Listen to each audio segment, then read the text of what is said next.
കാഞ്ഞിരപ്പള്ളിയിലെ parcel service വഴി ആയുധം എത്തിച്ചവരുടെ തീവ്രവാദ ബന്ധം സംബന്ധിച്ച സൂചനകളൊന്നും പോലീസിന് ലഭിച്ചിട്ടില്ല.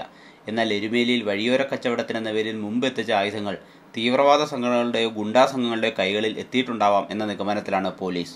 കാഞ്ഞിരപ്പള്ളിയിൽ പിടിയിലായ ചാരുമൂട് സ്വദേശിയിൽ നിന്നും ചില വർഗീയ സംഘടനകളുടെ പ്രവർത്തകർ മൊത്തത്തിൽ ആയുധങ്ങൾ വാങ്ങിയതായും പോലീസിന് വിവരം ലഭിച്ചിട്ടുണ്ട്.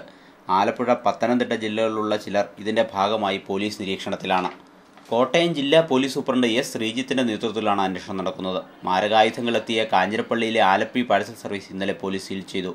ഇതിനു മുമ്പും ഈ പാഴ്സൽ സർവീസ് വഴി മാരകായുധങ്ങൾ കടത്തിയിട്ടുള്ളതായി വിവരം ലഭിച്ചിട്ടുണ്ട്. കാഞ്ഞിരപ്പള്ളിയിൽ പിടിയിലായ ചാരുമൂട് സ്വദേശി റഹീം എരുമേലിയിൽ നടത്തുന്ന കത്തി വാക്കത്തി കച്ചവടത്തിന്റെ മറവിൽ ആയുധ കച്ചവടം നടന്നിരുന്നതായാണ് വിവരം. തങ്ങളിൽ നിന്ന് ആയുധങ്ങൾ വാങ്ങിയിട്ടുള്ളവർ ആരൊക്കെയാണ് എന്നത് സംബന്ധിച്ച് പിടിയിലായവർക്ക് കൃത്യമായി വിവരമില്ല എന്നതാണ് പോലീസിനെ കുഴയ്ക്കുന്ന മറ്റൊരു പ്രശ്നം. സമീപ ജില്ലകൾ കേന്ദ്രീകരിച്ച് നടക്കുന്ന അന്വേഷണം പൂർത്തിയായാൽ മാത്രമേ ആയുധ കച്ചവടത്തിന്റെ തീവ്രവാദ ബന്ധം സ്ഥിരീകരിക്കാനാവൂ എന്നാണ് പോലീസ് നൽകുന്ന സൂചന. News bureau, Kottayam.